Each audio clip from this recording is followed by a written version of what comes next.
Racing to the 2020 Kentucky Oaks, and this time we go to Saratoga, the spa, for the 1.125 mile. CCA Oaks, the Coaching Club America Oaks, and it should be a good race this year. We've got 6 nice lightly raced horses, including a couple with some nice reputations after some big maiden scores, and Tonalist Shape tries to get back in the groove as she moves up in class and faces better horses.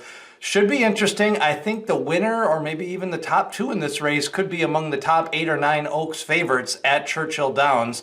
Let's start it off with Tonalist Shape, and this is a horse who I never really considered a top Oaks contender, but as she, I think the break and a little bit of time off has kind of wheeled her back into the wheelhouse, where she just may be one of the top 7 or 8 contenders for the Kentucky Oaks.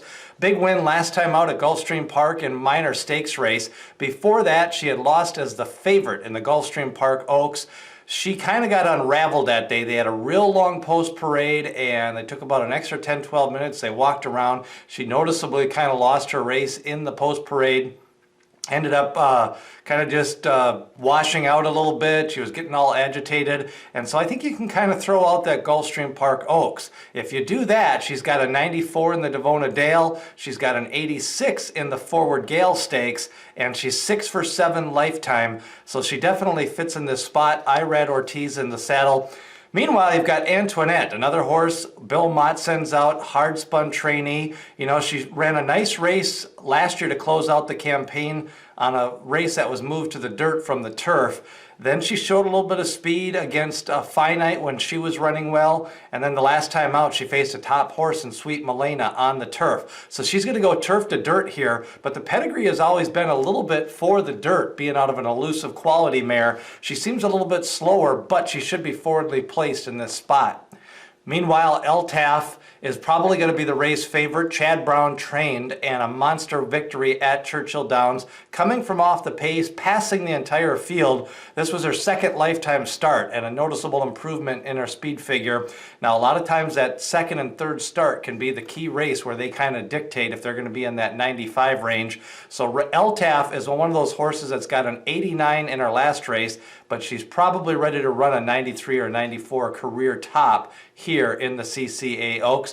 The Truth, Joel Rosario rides, and visually she looked great the last time. 5 workouts since that race, including a 1 flat, which is a fast workout for Chad Brown. He doesn't normally work them out 5 furlongs.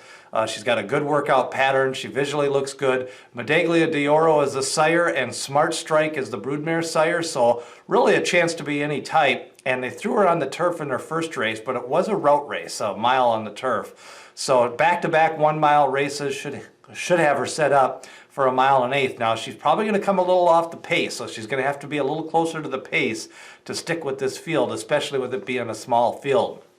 Velvet Crush has some experience. Best races have been, you know, kind of at 7 furlongs to a mile. A 1.125 miles is really the big question mark for Velvet Crush.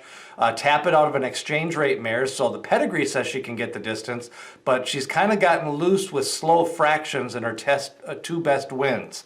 Crystal Ball comes in off a big victory out west, but the problem was it was a 4-horse field. Bob Baffert trained, so she'll take some money. I just don't think this is one of his better horses. The first time out, she was bet down, lost by 6 lengths, but that was kind of a slowly run mile. So again, she's going to try to stretch it out to a 1.125 miles. She probably will improve in her 3rd lifetime start, and you know Javier Castellano is going to have her in a good spot. Paris Lights is the 6th horse in the race. She's the one that I'm pointing to.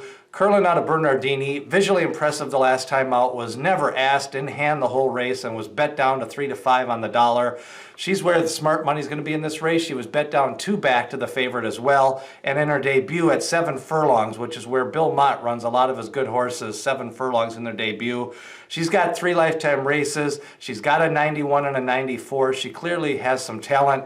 She should like the distance, and I like her on the outside of the other speed. I think she could get first run on Altaf, but I think it's a 2-horse field. Altaf and Paris Lights in the CCA Oaks. Should be a good race. The winner probably moves into the top 5 contenders for the Kentucky Oaks this year, especially since Altaf and Paris Lights have the pedigree and the breeding, and they should appreciate the 1.125 miles distance. Don't forget, we've got previews of the Kentucky Derby Future Wager Pool number 6.